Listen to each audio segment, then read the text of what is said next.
শিৱ সুন্দৰৰ আৰাধনা কৰিবলৈ হলে পুথিগত জ্ঞানৰ লগত ধৰ্মীয় জ্ঞান আধ্যাত্মিক জ্ঞান সংযোগ কৰিবই লাগে আধ্যাত্মিক আৰু ধৰ্ম জ্ঞান বিনা কোনো মানুহ প্ৰকৃত মানৱ সম্পদ হিচাপে নিজক পৰিচয় দিব নোৱাৰে আমাৰ প্ৰাচাত্য শিক্ষাবিদ ৰাইবানে কৈছে for all round development of student religious education is essential এজন ছাত্ৰ পূৰ্ণাংগ ছাত্ৰ হিচাপে এজন মানৱ সম্পদ হিচাপে নিজক প্ৰতিষ্ঠা কৰিবলৈ হলে পুথিগত জ্ঞানৰ লগত ধৰ্মীয় জ্ঞান আধ্যাত্মিক জ্ঞান সংযোগ কৰিবই লাগিব আপোনালোকে এই নীতিটো যদি অব্যাহত ৰাখিব পাৰে দীঘলীয়া কাৰ্যসূচীৰে যদি উদ্যোক্তাসকলে এই কৰ্ম আঁচনিটো আগুৱাই নিব পাৰে আপোনালোকৰ গাঁৱত বৃদ্ধ বয়সত পিতৃ মাতৃক বৃদ্ধাশ্ৰমলৈ পঠোৱা সন্তান ইয়ালৈ আহিব মনত ৰাখিব ইয়ালৈ আহিব নোৱাৰে কাৰণ আজি বহুত পিতৃ মাতৃয়ে ল'ৰা ছোৱালীক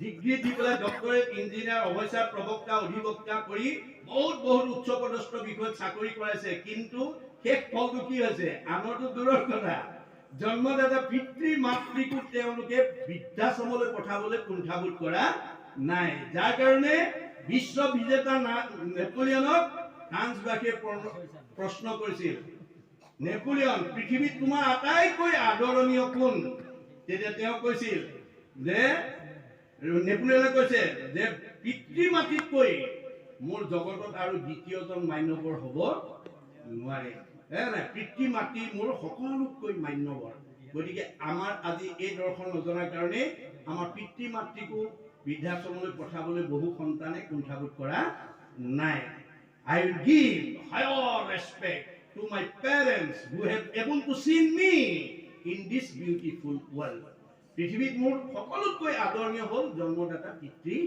মাতৃ গতিকে আজি এই কথা আমাৰ উপলব্ধিৰ অভাৱত আজি আপোনালোকে দেখিব পাইছে বহুত মানে বিদ্যাৱন্ত বহুত উচ্চ পদস্থ চাকৰি কৰা পিতৃ মাতৃ বৃদ্ধাশ্ৰমত আশ্ৰয় ল'ব লগা হৈছে যিটো মহাপুৰুষ শংকৰদেৱে দশম স্কন্ধ ভাগৱতত কৃষ্ণৰ শ্ৰীমুখে ব্যক্ত কৰিছে যিটো পিতৃ মাতৃ জন্মিলেক দেহ পুখিলেক অনুদিন শতেক বৎসৰে সিটো পুত্ৰে তাৰ খুজিবে নপাৰে ঋণ যি পিতৃ মাতৃয়ে জন্ম দি আমাকে বিশ্ব সংসাৰ দেখালে আমাৰ মানৱ জীৱনৰ 100টা বছৰত আমি তেওঁলোকৰ ঋণ পৰিশোধ কৰিব নোৱাৰো তেনেস্থলত যদি ভাগৱতৰ দৰ্শন নজনাৰ কাৰণে বৃদ্ধ পিতৃ মাতৃক অৱজ্ঞা কৰে অনিহা কৰে পুত্ৰ হুয়া যিটো পিতৃক নুপুষৈ দুৰ্জন আতি আবাতি তাহাৰ মাংস কটাকে খুৱায় জমৰ কিং কৰে কাটি গতিকে জমৰ কিং কৰে তেওঁৰ মাংস কাটি তেওঁকে খুৱাব অকল সিমানতে নেৰে বৃদ্ধ পিতৃ মাতৃ গুৰু বন্ধুজন নুপুষে পিতৃ পুত্ৰক নিঃশ্বাস কাঢ়ন্তে জীৱন্তে থাকন্তে জানিবা কিটো মৃতক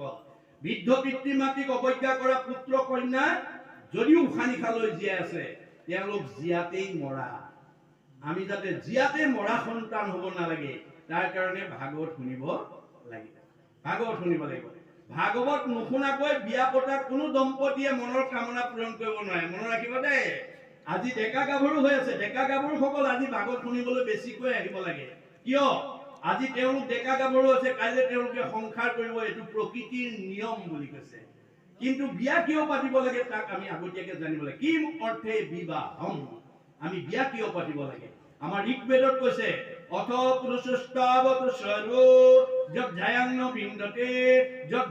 বিন্দতে অথ প্ৰজায়তে তহি সৰ্বো ভৱতি বিয়া কিয় পাতিব লাগে বৈবাহিক সম্পৰ্কৰ জৰিয়তে আমাৰ বংশ অনাগত দিনত এৰি থৈ যাবৰ কাৰণে পুত্ৰ কন্যা জন্ম দিবৰ কাৰণে বিয়া পাতিব লাগে কি অৰ্থে বিবাহম পুত্ৰাৰ্থে বিবাহম পুত্ৰ কন্যা জন্ম দিবৰ কাৰণে বিয়া কি অৰ্থে পুত্ৰম কি কাৰণে পুত্ৰ লাগে পুণ্যাম নৰকে তাৰেতে তিহি পুত্ৰঃ পুণ্যাম নৰকৰ পৰা পিতৃ মাতৃক উদ্ধাৰ কৰিবৰ কাৰণে পুত্ৰ কন্যা জন্ম দিব লাগে এতিয়া পুণ্যাম নৰক পিতৃ মাতৃ জীৱনলৈ কেতিয়া আহিব আমাৰ দাৰ্শনিক পণ্ডিতৰ অভিমত আমাৰ ভাগৱতৰ অভিমত মতে আপোনাৰ 60 বছৰৰ পিছত পুত্ৰ কন্যা জন্ম দিয়া পিতৃ মাতৃৰ জীৱনলৈ এটাৰ পিছত এটাকৈ পুণ্যাম নৰক নামি আহিব কেনেকৈ কালৰ অতৰ্কিত গতিত আজি কিচকিচিয়া চুলি কেডাল 60 বছৰৰ পিছত ক্ৰমান্বয়ে মৰাপাতৰ দৰে বগা হৈ আহিব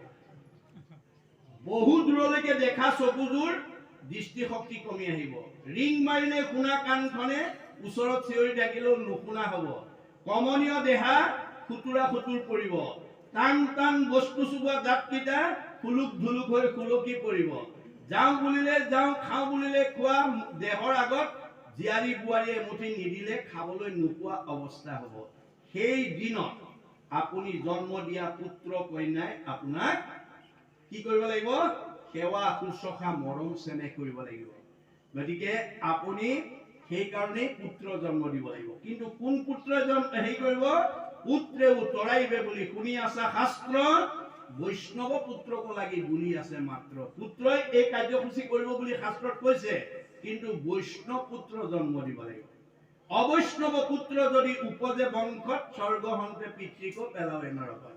যদি আপুনি অবৈষ্ণৱ পুত্ৰ জন্ম দিছে, আপোনাৰ পূৰ্বৰ সুখ দুখৰ পৰা আপোনাক দুখ বেদনা, পূৰ্বৰ সুখৰ পৰা আপোনাক দুখ বেদনালৈ ঠেলি পঠিয়াব। এয়াই হৈছে শাস্ত্ৰৰ অভিমত। তেতিয়াহ'লে আমি বৈষ্ণৱ পুত্ৰ জন্ম দিবৰ কাৰণে আমি দম্পতীয়ে কি কৰিব লাগিব? আমাৰ ভাগৱতে সিদ্ধান্ত দিছে, বিশিষ্ট পুণ্যকে পায় বৈষ্ণৱ পুত্ৰ, এতেকে ভজিবে লাগে কৃষ্ণক মাত্ৰ। কোনোবা দম্পতীয়ে যদি বৈষ্ণৱ পুত্ৰ জন্ম দিব বাঞ্ছা কৰে, শয়নে সপোনে স্থানে গুপ্য স্থানে, এক দেও এক কেও একবিনে নাই কেও, এক ভগৱন্তক আমি ভক্তি কৰিব লাগিব। কৃষ্ণ তুষ্ট ভলে জন পুত্ৰ উপজয়, কৃষ্ণেকি পৰম পুত্ৰ মিত্ৰ ভাতৃশয়। নাই?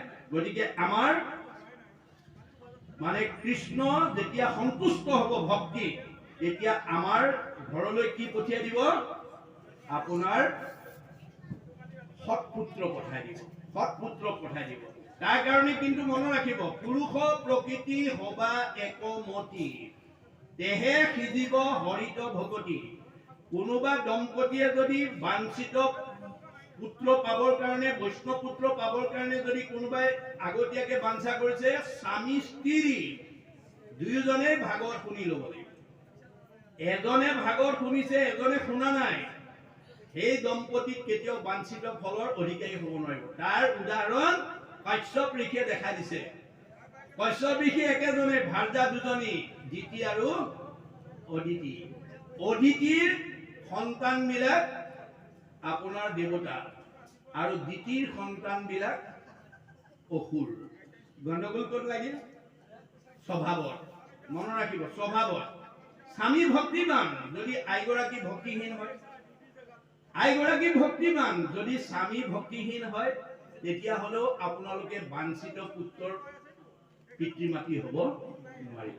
গতিকে দুয়োজনে ভাগৱত শুনি বুজা পৰা হৈ সময় ব্যৱহাৰ কৰিব লাগিব, যে ৮ পহৰৰ ভিতৰত কোনটো পহৰত আমি সৃষ্টিৰ কামত যাব লাগিব। এই কথা আমাক দেখুৱাই থোৱা আছে, দাৰ্শনিক পণ্ডিতে দেখাই দিছে। সেই কথা আমি জানিব লাগিব। গতিকে সূৰ্য উদয়ৰ পৰা সূৰ্যাস্তলৈ ৪ পহৰ দিনত গুচি গ'ল। দিনত কোনেও সৃষ্টিৰ কথা নাভাবি। সৃষ্টিৰ কাৰ্যটো আমি কেতিয়া ভাবিম? সূৰ্য অস্তৰ পৰা সূৰ্য উদয় হোৱালৈকে। এই ৪ পহৰৰ ২টা পহৰ আপোনালোকে বাদ দি ল'ব লাগিব। তৃতীয় আৰু চতুৰ্থ পহৰত সৃষ্টি কাৰ্যত যি দম্পতি আগবাঢ়িব, সেই সন্তান মেধাৱী হ'ব, পণ্ডিত হ'ব, নিৰোগী হ'ব, সৰ্বগুণাকৰ হ'ব। এয়া দাৰ্শনিক পণ্ডিতৰ অভিমত, এয়া বেদৰ অভিমত। এই কথাবিলাক আমাৰ উঠি অহা প্ৰজন্মই আগতীয়াকৈ জানি ল'ব লাগিব। ভাগৱত নুশুনা কোনো দম্পতীয়ে সৎ সন্তানৰ পিতৃ মাতৃ হ'ব নোৱাৰে, কাৰণ তেওঁলোকে নিয়মেই নাজানে।